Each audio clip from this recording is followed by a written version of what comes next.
NFL Hall of Fame quarterback, college football Hall of Famer, after an illustrious career at BYU and one of the few people to wear a cardboard creamsicle jersey, Steve Young, on the show. If I could show you that jersey, you would say, oh my gosh, I can't believe how bad that was. Like the mesh ones were tough enough, right? Right. Well, the BYU ones at that era were light. They're almost too light, and they were cut off, And linebackers' bellies. Now you get these ones that go down to your knees that were like you couldn't even. They'd actually make a sound when you'd move. Taysom Hill shot a commercial with us. He brought his jersey in, no pads, had it on. It was tight. It was really tight. I saw that. Really tight. We're talking like, wow, tight. Okay, so here's the thing. And I said this, I'm trying to think of the guy that came out of Notre Dame, quarterback, a couple years ago. Brady Quinn. Brady Quinn, sorry. He's a friend, so there you go. I told him, Brady, and Bill Walsh is one that told me this, and I think it really is true through the years.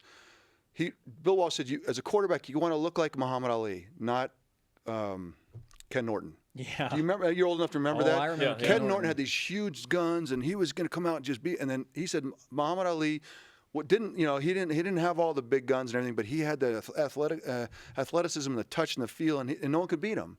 He says, I don't want to see a quarterback like Ken Norton. And so I said that to Brady Quinn, because Brady was a big power lifter. He wanted to be the strongest guy in the gym. It's like, Brady, it's not going to help you play quarterback.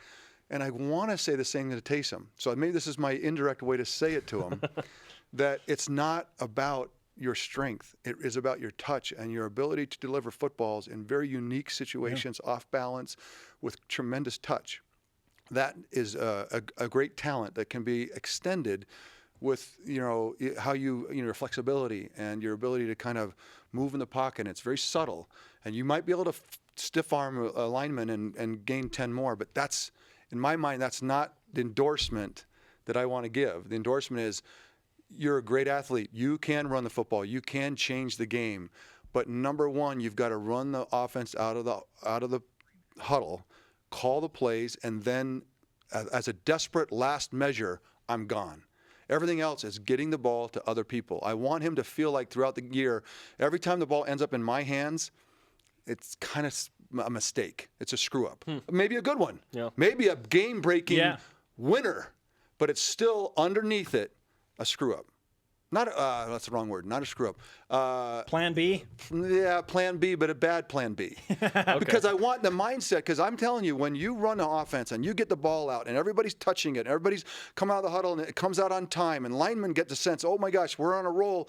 Defenses, then all of a sudden something breaks down and he runs for 30. That's when defenses say, hey, look, we quit. Yeah, we're can't done. Stop it. But if you're not gonna threaten them out of the huddle, they'll take the rest of it and figure that sooner or later you'll break down. So that's the big challenge. And he's old enough, played long enough. This is the year to orchestrate it and run it, and I'm excited for him. You compared it's a natural comparison because you and Taysom you were a great runner at BYU and in the pros, and Taysom's a great runner. But you said that he's a better version of you. What is Taysom better at BYU than you when you stronger. were at BYU? Okay. He's stronger and bigger. 35 pounds heavier and probably a little faster. I mean, wow. I don't really know if we faster than you? Well, you're right. I was pretty fast. I mean, that was one of my few skills I had in college. I learned to throw the ball just barely in time to play at BYU. But I think more than anything, Taysom has and I think the game has gotten more dynamic, and what quarterbacks can do and accomplish with these offenses, and I think Taysom just looks like a guy that can extend on whatever I was able to accomplish, but you got to do it from the pocket. Okay, the rest of it we'll do, but from the pocket. And I think if he can do that, this team really, and throughout the years of BYU, you notice even back to Virgil Carter, when BYU had an accomplished quarterback, we were knocking on the door or breaking down the door of national supremacy. Yeah. And that's just the fact. And so if Taysom is a top 5 quarterback this year, BYU will knock the door down. We've done this with Steve before, but only over the phone. Now we have him in studio. It all comes down to what happens in late August. Countdown to Connecticut. 63 days. days. I couldn't hear the music. Producers in our ear. We missed it.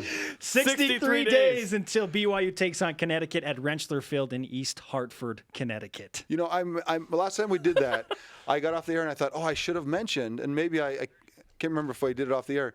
You know, Storrs is about 20 miles from ESPN. So this is a home game for BYU because that's our lifeblood. Yep. ESPN is our lifeblood. So that Connecticut game, every executive is going to be watching that game. That's fantastic. It's a big deal. Friday night. Do you mind signing our Rise Up flag before you go? Of course. Steve Young with us on BYU Sports Nation. The Cougars 63 days away from taking on UConn.